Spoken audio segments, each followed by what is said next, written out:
दोस्तों, स्वागत है आपका रेडियो एनजीएफ 90.4 दिल से दिल तक पर। रेडियो एनजीएफ 90.4 दिल से दिल तक पर मैं हूं आपके साथ जितेश और कार्यक्रम का नाम है एक मुलाकात खास शख्सियत के साथ। एक मुलाकात खास शख्सियत के साथ कार्यक्रम में रोज हम आपको एक नई शख्सियत से रूबरू कराते हैं। रेडियो एनजीएफ 90.4 लगातार काम कर रहा है शिक्षा, स्वास्थ्य, कृषि और सामाजिक मुद्दों की। हमारी पहल और हमारी मुहिम यही होती है कि हमारे आसपास के लोगों को ज्यादा से ज्यादा जागरूक किया जाए, अवेयर किया जाए।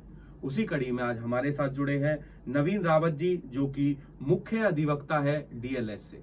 हमारे साथ जुड़ी है मैडम पिंकी शर्मा जी, जो कि मुख्य अधिवक्ता है डीएलएस से पलवल की। डीएलएस से के बारे में अगर हम बात करें तो जिला विधिक सेवा प्राधिकरण, जिला विधिक सेवा प्राधिकरण हमारी सीजीएम मैडम मेनका सिंह के देखरेख में लगातार कार्य कर रहा है। रेडियो एनजीएफ 90.4 पर मैं आप दोनों का स्वागत करूंगा, अभिनंदन करूंगा कि आप लगातार हमारे साथ जुड़े रहते हैं और आम जन की जो समस्याएं हैं डीएलएसए के माध्यम से उसके रिगार्डिंग, उसके बारे में लोगों को ज्यादा से ज्यादा जागरूक करते रहते हैं, अवेयर करते रहते हैं। बातचीत का सिलसिला आगे बढ़ाते हैं। सर, हम आपसे जानना चाहेंगे कि 13 सितंबर 2025 यानी आने वाले शनिवार को इस साल की तीसरी लोक अदालत का आयोजन होने जा रहा है, जिसकी देखरेख सीजीएम मैडम मेनका सिंह कर रही हैं। और पिछली बार की तुलना में अगर हम बात करें तो पिछली बार 4 बेंचेज हमने बनाई थी, जो अब की बार 8 बेंचेज में कन्वर्ट कर दी गई है, ताकि लोगों को ज्यादा से ज्यादा अपनी शिकायत, सलाह, सुझाव जो भी है निपटाने का अधिक से अधिक मौका मिल सके। जैसे कि ऑफेयर हम आप लोगों से बात कर रहे थे, और प्री लोक अदालत का भी हम आयोजन करने जा रहे हैं 11 सितंबर को, जिसमें आप काउंसलिंग करोगे लोगों को ज्यादा से ज्यादा जागरूक करोगे, अवेयर करोगे कि भाई जो आपके लंबित मामले हैं इनको निपटाया जाए। उससे पहले बात करते हैं प्राकृतिक आपदा की। प्राकृतिक आपदा की अगर हम बात करें तो हरियाणा के भी कुछ जिले इससे अछूते नहीं रहे हैं जहां प्राकृतिक आपदा का प्रकोप ना हो, और कुछ जिले जैसे बात करें हम यमुनानगर की तो वहां काफी क्षतिपूर्ति रही है। डीएलएसए की हम बात करेंगे कि हमारा जो डीएलएसए है, जिला विधिक सेवा प्राधिकरण, प्राकृतिक आपदा में वो कैसे काम कर रहा है। सबसे पहले तो एनजीएफ रेडियो को सुनने वाले सभी श्रोताओं को मेरा नमस्कार जी। और जितेश जी, जैसा कि आपने बड़ा अच्छा क्वेश्चन किया कि जो प्राकृतिक आपदा ये आई है, अत्यधिक वर्षा होने से हमारे जो पूरे देश में जो पानी का ज़्यादा प्रवाह हुआ है, और जो यमुना नदी में जो ज़्यादा पानी आने से उसका पानी जो छोड़ा गया है जी, तो उसकी वजह से कई बाढ़ जैसे हालात जो उत्पन्न हो गए हैं जी, कई गांवों में बाढ़ आ गई है। जी, तो इससे हमारे जुडिशरी भी अछूती नहीं है। जी, हमारे high court legal service committee यानी हालसा से भी जो गाइडलाइन आई है ऑनरेबल सेक्रेटरीज के लिए जो हर जिले में कार्यरत हैं, जी, कि भाई आप वहाँ जाएं और प्राकृतिक आपदा जहाँ पर है, जहाँ ऐसे गांव हैं जहाँ पर पानी का प्रकोप है, वहाँ जाकर उनका दौरा करें, उनकी सुविधाओं को देखें कि वहाँ प्रॉपर जो लोग हैं क्या वो उन्हें शेल्टर होम्स दिए गए हैं।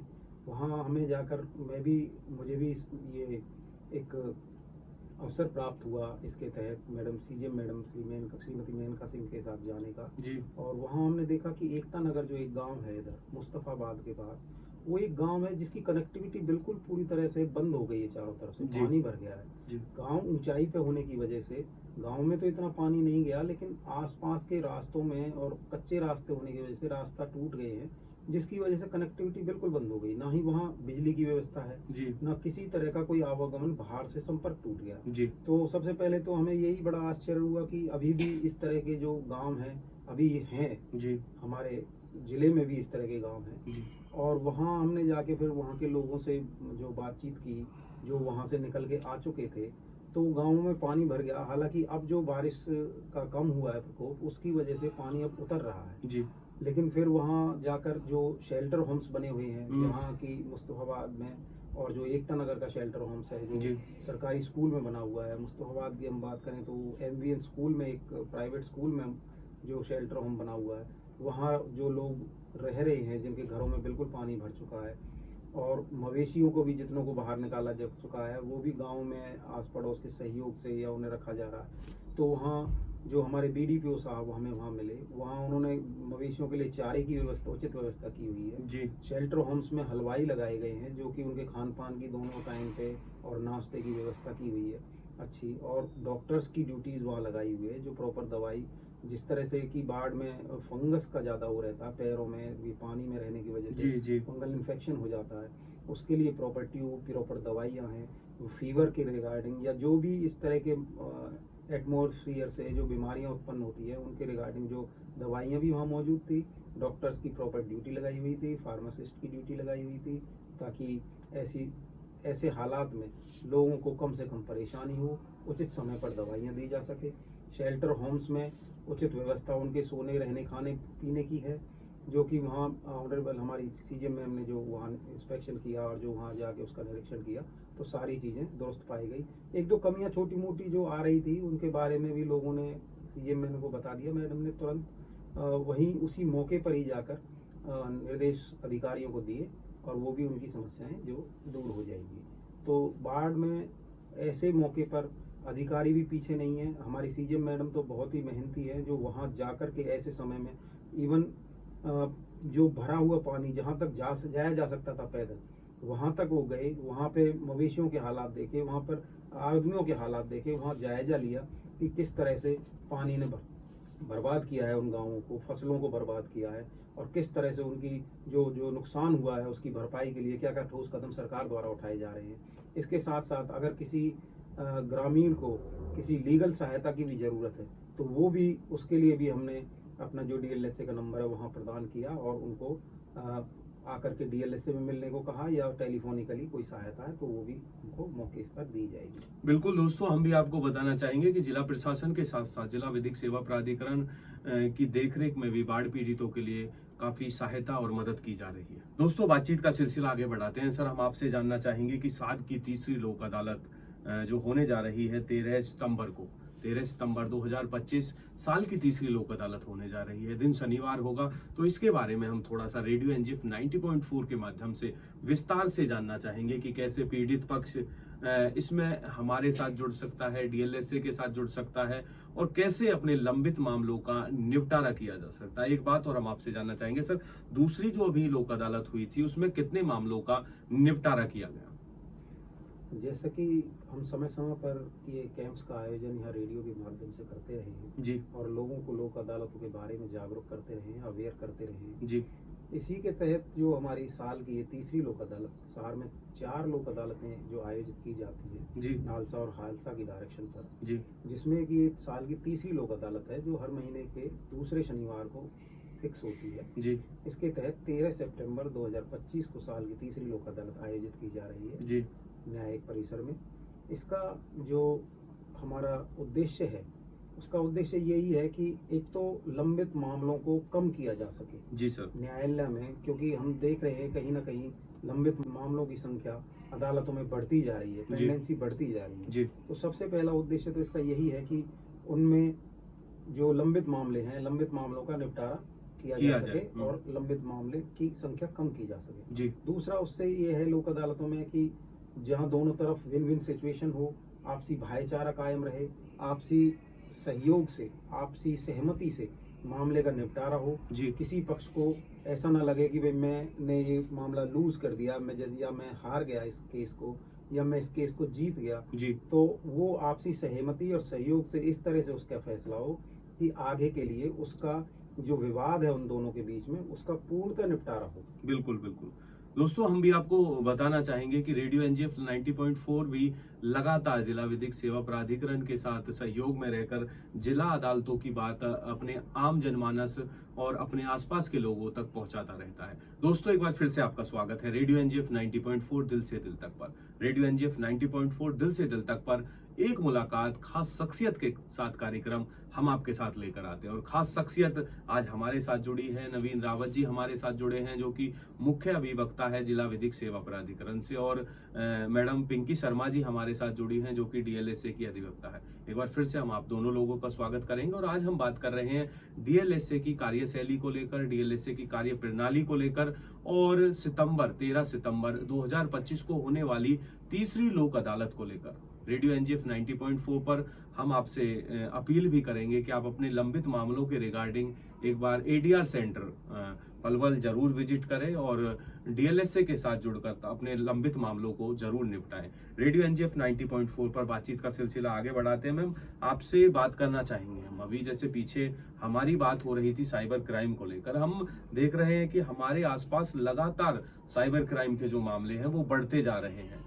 और पलवल क्षेत्र की अगर हम बात करें तो पलवल क्षेत्र में भी लगातार साइबर के मामलों में बढ़ोतरी हो रही है, लगातार साइबर के मामले दर्ज किए जा रहे हैं। रेडियो एनजीएफ 90.4 भी लगातार साइबर एक्सपर्ट्स के साथ एपिसोड्स जो है अपने टॉक शोज के माध्यम से, अपने कैंपेन के माध्यम से आसपास के लोगों को लगातार जागरूक करता रहता है कि साइबर क्राइम के चंगुल से हम लोग कैसे बच सकते हैं। तो आज साइबर क्राइम को लेकर हम आपसे जानना चाहेंगे कि मैम, साइबर क्राइम से लोग कैसे बचाव कर सकते हैं और डीएलएसए साइबर क्राइम को लेकर कैसे काम कर रहा है। देखिए, साइबर क्राइम आज के टाइम में बहुत ज्यादा बढ़ रहा है जी। तो इसके कई मतलब देखा जाए तो पुलिस और हर एक डिपार्टमेंट इसको रोकने की कोशिश भी कर रहा है जी। अगर आज के टाइम में हम देखते हैं तो हर 10 के पीछे 7 केसेस ऐसे हैं जो साइबर से रिलेटेड है। जी। तो इसके लिए क्या होता है कि हर एक पर्सन इतना ज्यादा बिजी है कि अगर फोन पे कोई मैसेज भी आ रहा है तो ना तो वो अच्छे से रीड कर पाता, जी मैम। कोई भी ऐसा लिंक आता है, ओटीपी आता है तो वो एकदम से शेयर कर देता है। तो यहाँ पे सबसे बड़ी गलती हम यही करते हैं जी। कि अगर हमारे पास कोई लिंक आ रहा है तो कम से कम इतना तो टाइम हम निकालें कि जो हमें पता है कि साइबर फ्रॉड इतना ज्यादा हो रहा है कि उस लिंक पे हम देखें कि क्या किस चीज का लिंक है। बार बार इस चीज को लेकर भी अवेयर किया जाता है कि जो ब्लू कलर के लिंक्स हैं उनको मतलब ओपन ना किया जाए। मोस्टली जो फ्रॉड वाले लिंक होते हैं वो ब्लू कलर में होते हैं। और इसके साथ साथ ही कहा जाता है कि ओटीपी को शेयर मत करो। जी। अगर हम देखते हैं कि कई बार ऐसे होता है कि हम लोग पुलिस में जाते तो हैं, साइबर डिपार्टमेंट में जाते हैं, तो वो भी हमारी तब हेल्प करते हैं जब हमारे पास कोई प्रूफ होता है कि हमारे साथ ये फ्रॉड हो चुका है। लेकिन जब तक हमारे पास फ्रॉड नहीं हुआ होगा तो वो भी कंप्लेंट नहीं लेते हैं उस सिचुएशन में। जी। अब हमारा मेन पर्पस क्या है कि अगर सबसे पहले तो हमें ये देखना है कि हम जो भी हमारे फोन पे कोई लिंक आ रहा है उसे एकदम से ओपन ना करें। जो ओटीपी है उसे किसी के साथ शेयर ना करें। हमारी जो आइडेंटिटी है उसे किसी के साथ शेयर ना करें, या किसी की फोटोग्राफ्स पे या किसी के मैसेजेस पे हमें कमेंट नहीं करना चाहिए। उसके बाद जो हमारे पास लिंक है उसे ओपन मत करो। और उसके बाद जो इजी मनी होती है, एक इजी मनी के चक्कर में क्या है कि ये सारे फ्रॉड होते हैं। जी। कई बार ऐसे होता है कि हमारे फोन पे इस तरह के मैसेजेस आ जाते हैं जिससे हमें कुछ लालच दिया जाता है। जी। कि कोई जैसे फेस्टिवल सीजन पे ज्यादा होता है कि अगर आप इसको ओपन करोगे तो आपको इतना कैशबैक मिलेगा। जी। या कई बार ये हो जाता है कि आपको गिफ्ट मिलेगा, तो हम उसे एकदम से ओपन करके देखने की कोशिश करते हैं। मतलब यंगस्टर्स तो ये होता है कि एक बार ओपन करके देखते हैं कि हाँ क्या इसमें सच में कोई गिफ्ट मिलता है या नहीं, तो उसी से क्या है कि वो फ्रॉड कंप्लीट हो जाता है। जी। क्योंकि आज के टाइम पे जो इतने मास्टरमाइंड बैठे हैं उन्होंने इस तरीके की साइट्स पे बना रखी हैं कि जिसमें ओपन करते ही एक क्लिक पे ही सारा डाटा उनके पास चला जाता है, या हमारे बैंक से रिलेटेड सारा डाटा उनके पास चला जाता है। हमें आगे फर्दर प्रोसेस की जरूरत ही नहीं पड़ती। जी।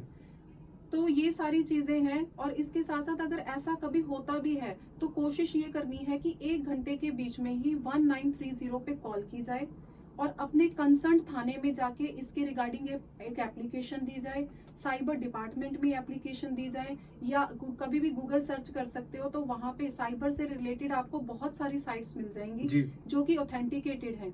तो उसके लिए भी हमें क्या कोई साइट ऑथेंटिकेटेड है या नहीं, इसके पीछे भी कई चीजें हमें देखनी पड़ती हैं। सबसे पहले उसका एक्सटेंशन देखो कि किस तरह का है, जैसे कि .org वगैरह होता है, ये एक गवर्नमेंट साइट्स होती हैं। उसके बाद कोई भी ऐसी हमारे पास अगर कोई ऐसा लिंक आता है या कोई ऐसी ईमेल आती है तो उसमें ये देखो कि क्या कोई ग्रामेटिकल मिस्टेक तो नहीं है उसमें। उसके कोई हमारे पास अगर कोई रिक्वेस्ट आती है तो उसके बारे में हम जान भी सकते हैं। अगर वो प्राइवेट उसका जो है प्राइवेट नहीं कर रखा तो उसके फ्रेंड्स वगैरह को देखो कि ये डाटा कब क्रिएट हुआ है। जी। जी। कि ये अकाउंट कब ओपन हुआ है, इसके कितने फ्रेंड्स हैं, कितने सब्सक्राइबर्स हैं। इससे भी हम अपना माइंड उस टाइम लगा सकते हैं। तो इन छोटी छोटी चीजों को ही ध्यान रख के हम अपने इन होने वाले साइबर फ्रॉड से हम बच सकते हैं और दूसरों को भी बचा सकते हैं। बिल्कुल दोस्तों, छोटी छोटी चीजों का ध्यान रख के हम इस साइबर क्राइम से बच सकते हैं। जैसा कि मैडम ने बताया कि अपनी प्राइवेसी की जो चीजें हैं, अपना ओटीपी किसी अनजान व्यक्ति के साथ शेयर ना करें। और आपके साथ ऐसा कोई साइबर फ्रॉड या साइबर क्राइम होता है तो 1 घंटे के अंदर आप 1930 पर कॉल करके अपने मामले के बारे में उनको जरूर सूचित करें।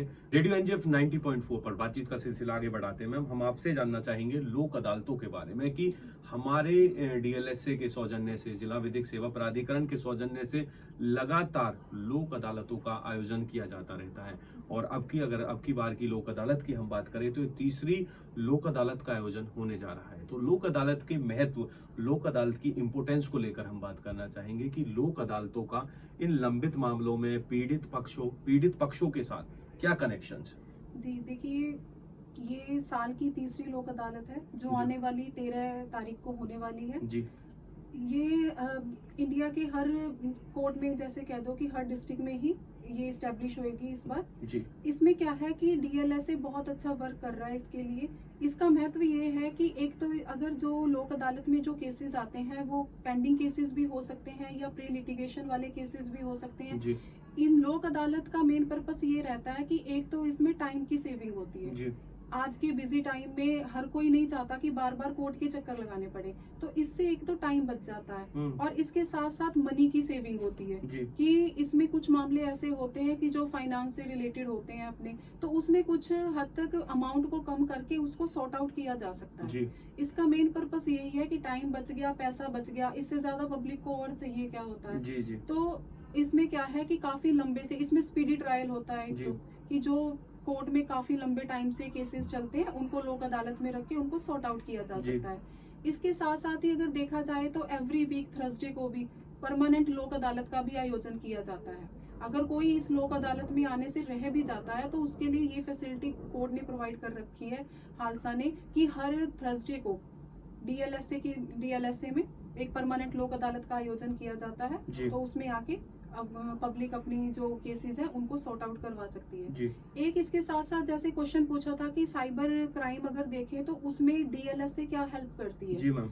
इसमें एक ये होता है कि कुछ पैसा जो है होल्ड हो जाता है कई बार जी। जो अमाउंट किसी अकाउंट से दूसरे अकाउंट में ट्रांजैक्शन हुई है उसकी, तो अगर हम सही टाइम पे कंप्लेंट कर देते हैं या कोई एप्लीकेशन दे देते हैं तो डिपार्टमेंट उस अमाउंट को होल्ड कर देता है। जी। तो होल्ड करने की सिचुएशन में क्या होता है कि कई बार तो अमाउंट इतनी छोटी होती है कि जैसे समझो 10,000 तक की अमाउंट है जी। तो उसको अमाउंट को वापस लेने के लिए हमें वकील की जरूरत पड़ती है जी।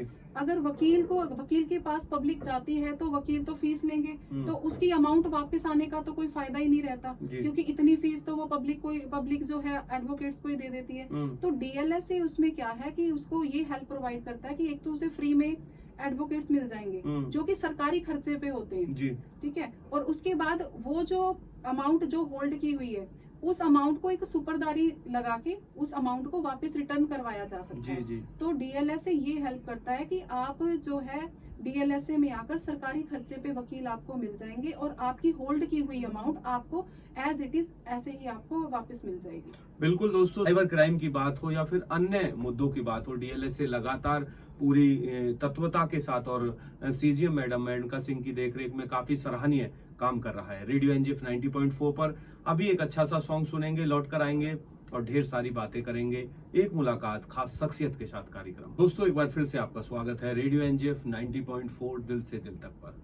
पलवल का पहला सामुदायिक रेडियो स्टेशन आप सुन रहे हो जो पिछले 10 साल से लगातार सामाजिक उत्थान, शिक्षा, स्वास्थ्य और कृषि के कार्य में लगातार काम कर रहा है। कृषि और कानून के कार्य में लगातार काम कर रहा है क्योंकि डीएलएसए की टीम हमारे साथ बैठी हुई है और वो लगातार हमारे साथ जुड़ी होती है। और कानून की अगर हम बात करें ना, कानून की बात ना करें तो यह भी गलत बात होगी। रेडियो एनजीएफ 90.4 पर एक मुलाकात खास शख्सियत के साथ कार्यक्रम में हमारे साथ नवीन रावत जी जुड़े हुए हैं, मैडम पिंकी शर्मा जी जुड़ी हुई हैं, जिनसे हम बातचीत कर रहे हैं 13 सितंबर 2025 को होने वाली इस साल की तीसरी लोक अदालत की। लोक अदालत के अलावा भी ढेर सारी बातें हम जैसे साइबर क्राइम को लेकर अभी पीछे हमने मैडम के साथ डिस्कशन किया और हम बात कर रहे हैं डीएलएसए की कार्य प्रणाली को लेकर। बातचीत का सिलसिला आगे बढ़ाते हैं। सर आपसे जानना चाहेंगे कि पिछली लोक अदालत के बारे में कि अभी हाल फिलहाल में जैसी दूसरी लोक अदालत का आयोजन आप लोगों ने किया था और काफी सफल भी रहा।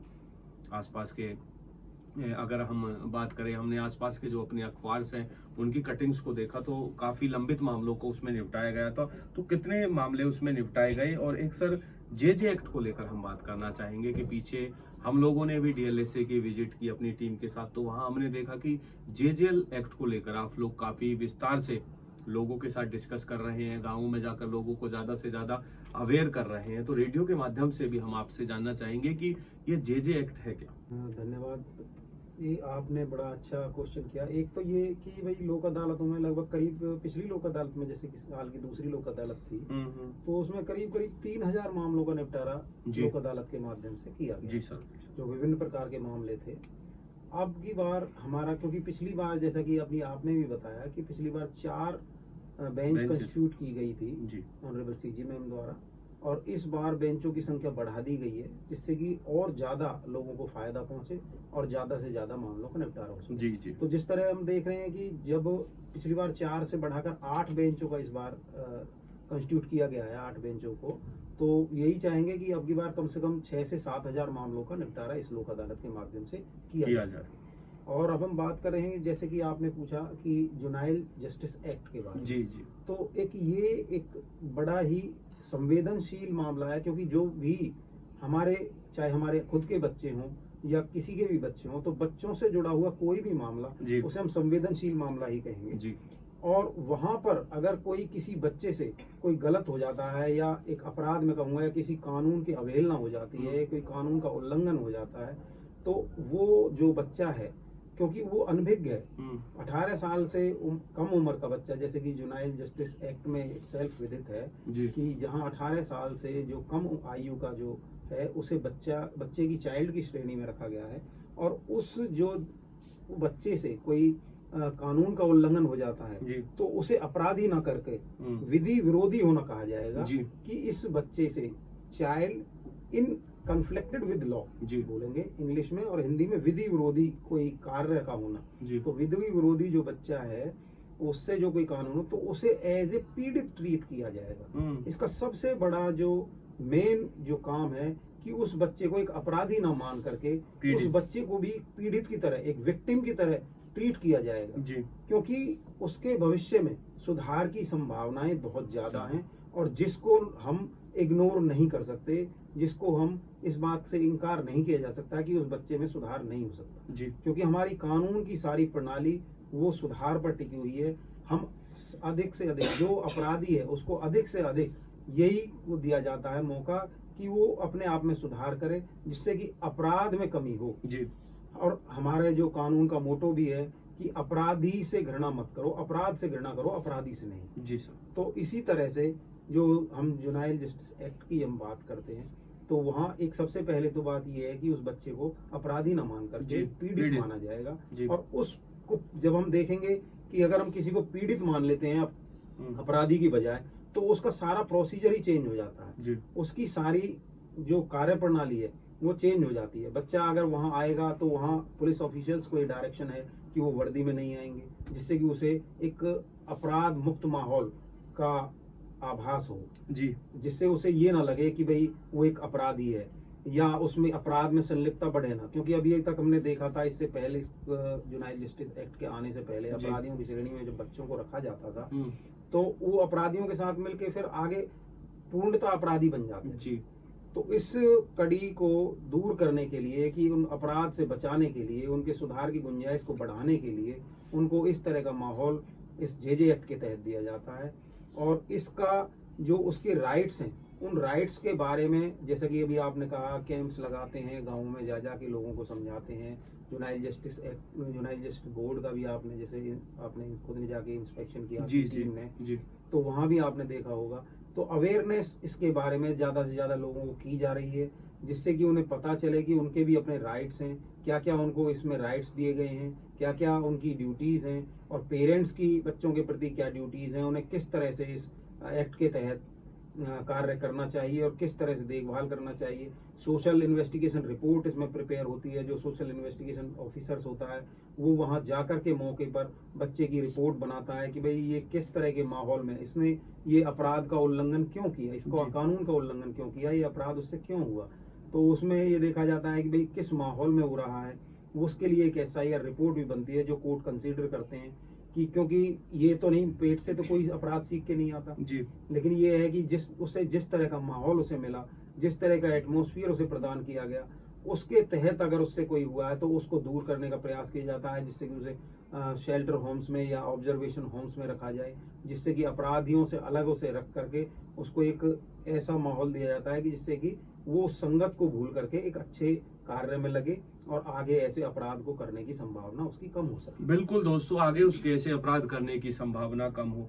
सर, डीएलएसए के कार्यप्रणाली की अभी हमने बात की, पीछे हम लोगों ने देखा कि बाल श्रम को लेकर भी आप लोगों ने एक अवेयरनेस मुहिम चला रखी थी और खुद सीजीएम मैडम मेनका सिंह और आपकी सारी टीम उस पर वर्क कर रही थी। ग्राउंड में भी हम लोगों ने देखा कि आपने आसपास के अपने जैसे होटल्स हैं वहां जाकर चेक किया कि कोई बाल श्रम या फिर कोई बालक जो है उसका कोई शोषण तो नहीं किया जा रहा है, उसको जबरन या फिर जबरदस्ती से उससे काम नहीं किया जा रहा है। तो डीएलएसए की कार्यप्रणाली को हम बात करना चाहेंगे कि सोशल कॉजेज, सोशल इश्यूज जो है, सोशल मुद्दे जो हैं, उनको लेकर डीएलएसए कैसे काम कर रहा है।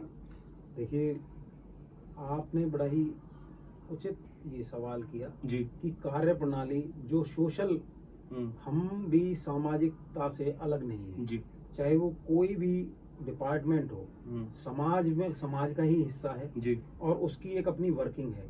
तो डीएलएसए की भी एक कार्य प्रणाली है। सबसे पहले तो मैं आपको बताना चाहूंगा इस मंच के माध्यम से कि जो डीएलएसए का एक काम अवेयरनेस का ही नहीं बल्कि एक पुल का और एक ब्रिज का काम भी हम करते हैं कि जो सरकारी योजनाएं हैं उन्हें पब्लिक तक, आम जन तक किस तरह पहुंचाया जाए जो उसके जरूरतमंद है।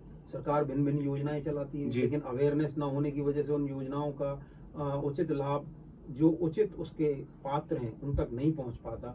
तो हमारा यही काम है कि वो ब्रिज का एक काम करें जिससे कि वो सरकारी योजनाएं जो भिन्न भिन्न लोगों के लिए, भिन्न भिन्न वर्गों के लिए चलाई जा रही हैं, उनका ज्यादा से ज्यादा लाभ मिल सके और उचित पात्र को उन सुविधाओं का लाभ मिल सके। और उसमें अगर कोई रुकावट आती है तो उसके लिए कहीं न्यायिक उनको हेल्प की जरूरत है या किसी एडवोकेसी की जरूरत है या कानूनी सहायता की जरूरत है, तो वो डीएलएसए द्वारा प्रदान की जाती है। इसके साथ साथ अगर कोई सोशल में, जैसे कि अभी हम बात कर रहे थे जो ये प्राकृतिक आपदा के, जैसे भूकंप की बात करें या हम जैसे अभी आने वाले समय में ये बाढ़ की हम बात करें, तो इसके तहत भी समय समय पर जाकर हम कैंप्स लगाते हैं। अगर जरूरतमंद को, जैसे कि अभी हमने गई वहाँ पर हमने ऑनरेबल सीजीएम मैम जो हमारी गई वहाँ पर उन्होंने खुद से भी जो खाद्य सामग्री वितरित की उन कैंपों में जाकर के, तो वो भी एक हमारी कार्यप्रणाली में आता है कि सोशल से हम बिल्कुल अलग नहीं है और सोशल में हेल्प में जितनी भागीदारी डीएलएसए की अधिक से अधिक हो सकती है वो उसके प्रयास किए जाते हैं। जैसे कि अभी आपने पिछले समय में कोरोना का एक बड़ी आपदा हमारे सामने आई। कोरोना में हमने सैनिटाइजर्स, मास्क का बड़ा एक वो था, तो वो बहुत ही ऊंचे स्तर पर वितरित किए।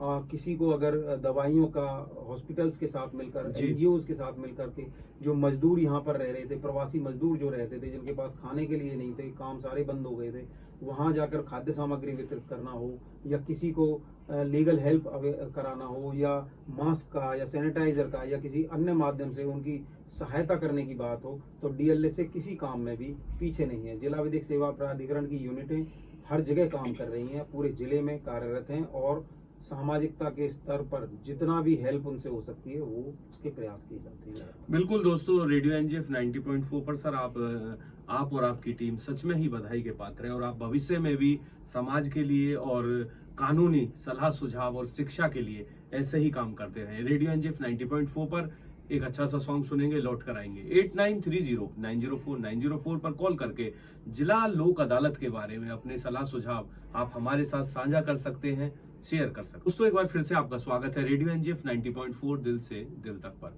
रेडियो एनजीएफ 90.4 जितेश के साथ आप सुन रहे हैं एक मुलाकात खास शख्सियत के साथ कार्यक्रम, और एक मुलाकात खास शख्सियत के साथ कार्यक्रम में हम आपके साथ एक नई शख्सियत के साथ जुड़ते हैं। आज हमारे साथ शख्सियत जो जुड़ी है वो अपने आप में किसी परिचय का मोहताज नहीं है। डीएलएसए की टीम के नवीन कुमार रावत जी हमारे साथ जुड़े हैं और मैडम पिंकी शर्मा जी हमारे साथ जुड़ी है, जिनसे हम बात कर रहे हैं डीएलएसए की कार्य प्रणाली को लेकर, लोक अदालतों के महत्व को लेकर। पीछे जैसे हमने बात की साइबर क्राइम को लेकर, मैं एक बार फिर से साइबर क्राइम को लेकर, साइबर क्राइम के टॉपिक पर आपके साथ जुड़ना चाहूंगा। और हमारे लिसनर है अजय कुमार जी जो कि पलवल से हमारे साथ जुड़े हैं।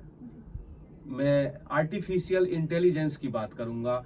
एआई जो है आजकल साइबर क्राइम का एक बहुत बड़ा हथियार एआई बन चुका है। और अभी पीछे हमने मैम देखा कि हमारे भारत का एक छात्र जो विदेश में शिक्षा प्राप्त कर रहा था, तो वहाँ एआई का प्रयोग करके और उस लड़के को इंटेलिजेंस आर्टिफिशियल इंटेलिजेंस के माध्यम से ऐसे बंधक बनाकर उसके पेरेंट्स के सामने प्रस्तुत किया गया कि जैसे ही सच में उसका विदेश में अपहरण हो गया हो और वो अपहरणकर्ताओं के चुंगल में है। और उसके बाद फिर ढेर सारी ट्रांजैक्शंस और ढेर सारा पैसा उसके माता और पिता यानी उनके पेरेंट्स के द्वारा उन लोगों को दिया गया। और बाद में जब कांटेक्ट हो पाया, उससे बात हो पाई, तो पता चला कि उसके साथ ऐसा कुछ हुआ ही नहीं था। और इसमें जो बहुत बड़ी भूमिका है वो एआई की थी।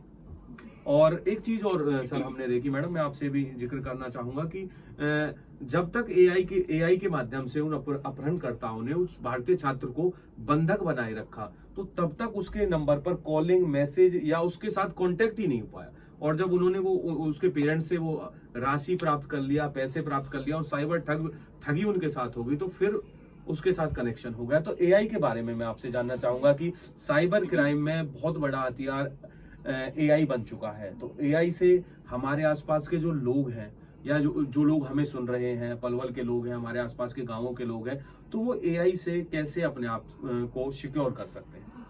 देखिए, साइबर क्राइम का सबको पता है कि कितना ज्यादा आजकल बढ़ रहा जी। है। टाइम टू टाइम, मतलब इतना ज्यादा टाइम भी नहीं हो पाता कि कोई ना कोई नई ऐप हमारे सामने आ जाती है। जी मैम। अभी कुछ टाइम पहले घिबली ऐप का काफी ज्यादा चक्कर बढ़ा था। उसी तरह से अब ये एआई जो आया है, आर्टिफिशियल इंटेलिजेंस, अगर हम इसे देखें तो बार बार अवेयरनेस के तरीके से हम लोग, आपको पहले भी कई लोगों को हमने जागरूक किया कि एक डिजिटल अरेस्टिंग के तौर पे जी ये सेम एक तरह से वही चीज है। जी मैम, डिजिटल AI अरेस्टिंग। जी, डिजिटल अरेस्टिंग की तरह हम इसको देख सकते हैं। अब जैसे डिजिटल अरेस्टिंग में क्या था कि कोई कॉल आती है, उससे यही बोला जाता है कि हाँ, इस तरह से आपके साथ आपने कोई क्राइम किया है, आपको यहाँ आना पड़ेगा, थाने में आना पड़ेगा, जी। ये अमाउंट लानी पड़ेगी, या कुछ भी, वटेवर कुछ भी हो सकता है। लेकिन उस टाइम क्या है कि वो बंदा जिसके पास कॉल आती है वो हड़बड़ा जाता है, डर जाता है। इस वजह से जो उसने कहा वो उस प्रोसेस को कंप्लीट करता मान है। लेते हैं वो। जी, मान लेते हैं। अब इसी तरह से किया क्या है कि जो आर्टिफिशियल इंटेलिजेंस है, ये भी एक तरह से अगर देखें कि क्राइम के उसमें आता है, क्राइम की कैटेगरी में, क्राइम की श्रेणी में। जी, क्राइम जी। की कैटेगरी में आ रहा है, क्योंकि इस तरह से जो एक्चुअल में वो चीज होती नहीं है, जो दिखा दी जाती है। जी मैम। अब जैसे बाढ़ आई थी, तो उसमें भी पंजाब में जो कुछ एक्चुअल में नहीं भी हुआ, वो चीज भी हमारे सामने आई है। जी तो जिससे देख के पब्लिक में और ज्यादा डर भी बना रहता है, या कुछ भी कह लो, तो इससे क्राइम को बढ़ावा ही मिल रहा है। जी तो सबसे पहले तो देखो, अगर इस तरह से आपके सामने कोई भी वीडियो आती है, कोई भी आपको मैसेजेस आता है, तो पहले डरे नहीं, उस चीज को सोचें, समझें और उसकी जानकारी भी लें। अगर कोई पर्सन बाहर से, इवन कोई फैमिली मेंबर कोई बाहर फॉरेन कंट्री में भी गया हुआ है, तो आपके पास उसके आसपास का तो कोई नंबर होगा। जी ये तो है नहीं कि बस उसी का नंबर है। जी, अगर जी। इतनी दूर कोई पर्सन हमारा फैमिली का गया हुआ है, जी तो अपने साथ वाले उसके किसी फ्रेंड का, या जहाँ पे वो रेंट लेके या जिस घर में वो रह रहा है उसका कोई नंबर वगैरह हो, वहाँ कांटेक्ट करे, तभी कोई पेमेंट फर्दर आगे वो ट्रांजेक्ट करे। अदरवाइज उन चीजों को इग्नोर करे। जी जब तक अगर ये सारी चीजें अगर फेक हैं, तो एक्चुअल उस पर्सन का फोन आपके पास आएगा, उसकी कॉल, उसकी वीडियो कॉल, सब कुछ आपके पास आएगा। जी तो यही है कि हड़बड़ाहट से कुछ नहीं करें। जी अगर एआई को देखें तो इसको हम पॉजिटिव भी ले सकते हैं और नेगेटिव। हर चीज का दो एस्पेक्ट्स होते हैं, पॉजिटिव और नेगेटिव। जी नेगेटिव अगर एआई है तो ये एक साइबर क्राइम की कैटेगरी में आ रहा है। जी लेकिन अगर आज हम देखें कि 2025 और 2026 का जो बजट पास हुआ है, तो उसमें गवर्नमेंट ने एआई को बहुत ज्यादा प्रमोट करने के लिए बोला है। जी तो गवर्नमेंट की तरफ से जो इस बजट में ये बोला गया है कि हरियाणा के हर एक जिले में एआई का एक हब बनेगा, और ये मैंडेटरी कर दिया है। जी लेकिन एट प्रेजेंट सिर्फ 2 जिले ही लिए गए हैं, एक पंचकुला और एक गुरुग्राम, जी कि इनमें एआई के हब को इस्टेब्लिश करने का जो प्रोसेस है वो स्टार्ट हो चुका है। जी और इसके साथ साथ ही हमें एआई से इतने ज्यादा बेनिफिट्स होंगे कि 50,000 जो यंगस्टर्स हैं उनको इसमें ट्रेन किया जाएगा, जी। ताकि अपने देश में ही, अपने देश क्या इवन हरियाणा में ही नई नई इन्वेंशंस, नई नई क्रिएशंस हो। और इसके साथ साथ ये भी बताया गया है कि 50 लाख जो यंगस्टर्स हैं उनको एम्प्लॉयमेंट भी दिया जाएगा। जी इवन सरकार ने इस एआई को इतनी बड़ी उपलब्धि भी दी है कि इस एआई का नाम 2047 मिशन का नाम भी दिया है। जी क्योंकि ये जिस टाइम में आया है उस टाइम आजादी के 100 साल कंप्लीट हो चुके हैं। जी 2047 मिशन जो कि एआई के साथ जोड़ा गया है। जी तो इस तरह से अगर कोई भी हमारे सामने ऐसी चीज आती है तो उसे दोनों तरह से सोचो, पॉजिटिव भी नेगेटिव भी, और एकदम से हड़बड़ा के उस चीज को एक्सप्लेन मत करो। जी बिल्कुल दोस्तों, हम आपसे भी बताना चाहेंगे कि हड़बड़ाहट में कोई भी कदम आप नहीं उठाए। जैसे कि मैडम ने बताया कि हर सिक्के के दो पहलू होते हैं, और बजट की अगर हम बात करें तो एआई को बहुत बड़ा महत्व अब की बार बजट में दिया गया है। अगर आपके आसपास ऐसा कुछ होता है तो पहले आप उसके साक्ष्य जुटाए, उसके बारे में अच्छी तरह से पूरी तरह से जानकारी प्राप्त करें। और अगर आपके किसी जानने वाले रिश्तेदार के साथ ऐसा कुछ साइबर क्राइम या फिर कोई साइबर ठगी हो रही है तो उसके आस पड़ोस में या उसके पेरेंट्स या उसके कोई जानकार जो उनके साथ टाई अप करके इस चीज के बारे में पूरा पता जरूर लगाए। सर, मैं आपकी तरफ आना चाहूंगा। आज की चर्चा का आखिरी सवाल हम आपसे जानना चाहेंगे कि डीएलएसए को लेकर और खासकर तीसरी लोक अदालत जो होने जा रही है उसको लेकर आप क्या मैसेज देना चाहोगे। और एक बात और सर हम आपसे जानना चाहेंगे कि हमारे आसपास के लोग जो हमें सुन रहे हैं और वो अगर डीएलएसए की साल की तीसरी लोक अदालत के साथ जुड़ना चाहते हैं तो वो लोग हमारे साथ या डीएलएसए के साथ कैसे टाई अप कर सकते हैं, कैसे कांटेक्ट कर सकते हैं? देखिए जितेश जी, जुड़ना तो बड़ा आसान है जी जिला विधिक सेवा प्राधिकरण का ऑफिस जिला न्यायालय में ही है, जी जिला सत्र न्यायालय में, कि वहाँ आ करके कोई भी एडीआर सेंटर। हाँ एडीआर एक सिंपल एक एप्लीकेशन। कुछ केसेस तो ऐसे हैं कि जो खुद ही चूज किए जाते हैं कि भाई इनको हम लोक अदालत में रखकर इनका निपटारा हो सकता है। जी उसके साथ साथ अगर कोई आदमी या कोई पार्टी ये चाहती है कि हमारा भी इस लोक अदालत के माध्यम से फैसला हो, जी तो वो एक अपनी सिंपल एप्लीकेशन या अपने एडवोकेट के माध्यम से उन केसेस को, उन मामलों को लोक अदालत में रखवा सकते हैं, जी जहाँ की उन्हें लगता है कि भाई हमारा लोक अदालत में निपटारा संभव है। जी तो इसके साथ साथ वो इस सिंपल एप्लीकेशन से अपने एडवोकेट के माध्यम से लोक अदालत में अपने विवादित मामलों को रखवा कर हमसे जुड़ सकते हैं, लोक अदालत से जुड़ा जा सकता है। जी इसके साथ साथ अगर कोई भी लिटिगेंट हैं जिनका कि अभी मामला केवल एक एप्लीकेशन थाने में गई है या एप्लीकेशन भी नहीं गई या उनके बीच में कोई विवाद है जी और वो अदालत तक कभी नहीं पहुंचा जी। है और वो दोनों पक्ष भी चाहते हैं कि इस मामले को अदालत में जाने से पहले ही निपटान कर लिया जाए, जी तो वो भी दोनों पक्ष आकर के एप्लीकेशन अपनी दे सकते हैं एडीआर सेंटर में, जो कि मीडिएशन सेंटर जो हमारा वहाँ एडीआर सेंटर में ही कार्यरत है, वहाँ पर जाकर काउंसलिंग की जाएगी और उनका मामला भी उस मीडिएशन के माध्यम से और लोक अदालत के माध्यम से उनका मामला निपटा दिया जाएगा और उनका विवाद को समाप्त कर दिया जाएगा। जी इसके साथ साथ जैसा कि अभी आपने बताया, मैं थोड़ा सा माफी चाहूंगा कि उस बारे में बात कर रहा हूँ टॉपिक से अलग थोड़ा। जी जी तो एआई क्या, जैसे आप बता रहे थे कि वहाँ किसी उनके साथ कोई बच्चे के साथ उनको अरेस्ट कर लिया जी और जी ऐसा उन्हें दिखाया गया। अब देखिए एआई एक इतना स्ट्रॉन्ग फीचर है कि फोन के पीछे से बैकग्राउंड आपकी चेंज कर देगा, जी आपने जो कपड़े पहने हुए हैं वो चेंज हो जाएंगे, आपका फेस किसी और की बॉडी पर लगा सकते हैं, किसी और का फेस आपकी बॉडी पे, और इतने सफाई से एआई कर देता है कि आपको पता लगाना असंभव है जी कि ये इसका ही बॉडी स्ट्रक्चर है या ये ही आदमी बोल रहा है। एक और चीज, ये तो ऐप पहले से ही थी कि आदमी बोलेगा और लड़की की आवाज सुनेगी। जी ये एआई के माध्यम से ये चीजें इतनी ज्यादा डिफाइन हो गई हैं कि इनको पकड़ पाना बड़ा मुश्किल है। जी तो ऐसे मामलों में अगर किसी के साथ इस तरह का मामला आता है कि बाहर बच्चा रह रहा है और इस तरह की कोई उन्हें वो दिखाई जाती है, जी तो मेरा उन सबसे अनुरोध है और मैं आम जन को यही संदेश देना चाहूंगा कि ऐसे मामलों में अपने दूतावास में संपर्क करें जी और वहाँ दूतावास संपर्क करके, जो हमारे भारतीय दूतावास वहाँ पर है उस कंट्री में, वहाँ संपर्क करें, जिससे कि हमें वहाँ मदद मिल सके और सच्चाई का हमें पता लग सके और जो हमारी हानि हुई है, जो हमारे पैसे जो हमारे उन्होंने ऐंठ लिए, उससे बचा जा सके। जी और क्योंकि जो मामला विदेश में रह रहे के बीच आपने जैसा बताया, जी जी अगर वहाँ है तो वहाँ हमारी पुलिस भी क्या करेगी, उसकी जुडिक्शन नहीं बनती वहाँ। जी एम्बेसी में हम कॉल हाँ, एम्बेसी में कॉल करके उस मामले की सत्यता को जाने और थोड़ा वेट करें, थोड़ा क्योंकि सहयोग करे। टेक्नोलॉजी इतनी हो गई है और आने वाले अगर मैं देख रहा हूँ कि आने वाले समय में ऐसा भी होगा कि जहाँ अगर कोई सच्चाई में भी अगर इस तरह का मामला होगा तो उसमें देरी होगी, जी सर क्योंकि ये मामले इस तरह बढ़ेंगे तो सच्चाई, जैसे कहते हैं ना कि एक ने शोर मचाया भेड़िया है, जी। फिर असल में भेड़िया आता है तो कोई नहीं आता उसकी जी। मदद के लिए, तो ऐसा भी संभव है। जी तो कहने का मतलब यही है कि अवेयर रहें, एकदम से एक्साइटमेंट ना हो, एकदम से भयभीत ना हो, अब ये जो साइबर से अपराध है उसमें सबसे ज्यादा तो एक्साइटमेंट होती है, जैसे जी। कि हमें बताया जाता है कि हमारी लॉटरी लग जी। गई, तो एक्साइटमेंट हो जाती है जी सर। क्योंकि कि भाई कैसे, और लॉटरी लग गई, एकदम से पैसा आ गया, किसी को पता न लगे फटाफट ले ले ये पैसा। जी सर। तो कहीं ना कहीं वो हमारी लालच भी, या हमारे इजी मनी का जो टास्क है, क्योंकि हर आदमी ग्रोथ चाहता है, हर जी। आदमी उन्नति चाहता है, और अगर उसे इजी मनी मिल रहा है कहीं से किसी माध्यम से, तो वो चाहेगा किसी को पता ना लगे और ये यूटिलाइज कर ले, जबकि ऐसा है नहीं। मेहनत का पैसा ही काम आता है। थोड़ा इस चीज को भी माइंड में रखें कि फ्री में कोई किसी को कोई पैसा नहीं देता, ऐसे कहीं लॉटरियां नहीं लगती, जी। और बिना लॉटरी टिकट खरीदे ही कोई इस तरह का कोई प्रबंध नहीं किया गया है। तो इस तरह के मामलों में थोड़ा सा पेशेंस रखें, और इस पेशेंस और अवेयरनेस के माध्यम से ही आप इस तरह के अपराधों से बच सकते हैं। बिल्कुल दोस्तों, रेडियो एनजीएफ 90.4 के माध्यम से हम भी आपसे अनुरोध और अपील करना चाहेंगे कि जागरूक रहें, सतर्क रहें और सावधान रहें।